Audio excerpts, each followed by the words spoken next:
മലയാളികളുടെ പ്രിയ ഗായകൻ പി ജയചന്ദ്രൻ അന്തരിച്ചു. 81 വയസ്സായിരുന്നു.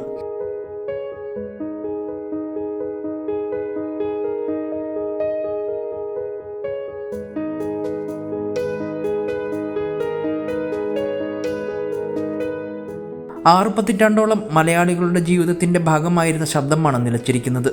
തൃശൂർ അമല ആശുപത്രിയിൽ വെച്ചായിരുന്നു അന്ത്യം. ഭാവഗായകനെന്ന് സംഗീതപ്രേമികൾ സ്നേഹത്തോടെ വിളിച്ചിരുന്ന പി ജയചന്ദ്രൻ സിനിമകൾക്ക് പുറമെ ലളിതഗാനത്തിലും ഭക്തിഗാനത്തിലുമെല്ലാം സാന്നിധ്യം അറിയിച്ചിട്ടുണ്ട്.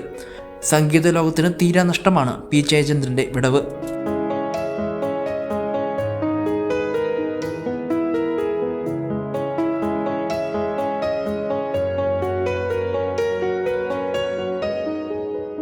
അർബുദബാധിതനായി ചികിത്സയിലായിരുന്ന അദ്ദേഹത്തെ രോഗം മൂർച്ഛിച്ചതിനെ തുടർന്ന് ഇന്ന് ആശുപത്രിയിലെത്തിക്കുകയായിരുന്നു. എന്നാൽ ജീവൻ രക്ഷിക്കാനായില്ല. മലയാളിയുടെ ഗൃഹാതുരതയുടെ പേരുകളിലൊന്നാണ് പി ജയചന്ദ്രൻ എന്നത്.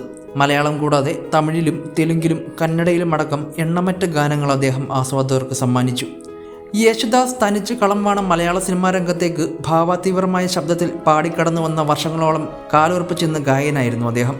മികച്ച ഗായകനുള്ള സംസ്ഥാന ദേശീയ പുരസ്കാരങ്ങളടക്കം നിരവധി അംഗീകാരങ്ങൾ അദ്ദേഹത്തെ തേടിയെത്തിയിട്ടുണ്ട്.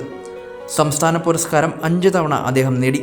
മലയാളത്തിൽ പഴയ കാലത്തും പുതിയ കാലത്തും ഒരുപോലെ ഹിറ്റ് ഗാനങ്ങൾ മഞ്ഞലയിൽ മുങ്ങിത്തോർത്തി, കരിമുകിൽ കാട്ടിലെ സുപ്രഭാതം, മല്ലിക ബാണൻ, അനുരാഗഗാനം പോലെ, റംസാനിലെ ചന്ദ്രിക തുടങ്ങിയ എണ്ണമറ്റ ഗാനത്തിലൂടെ മലയാളിയുടെ ഗൃഹാതുര ഓർമ്മകളിൽ സുഗന്ധം പകർന്നിരുന്നു പി ജയചന്ദ്രൻ.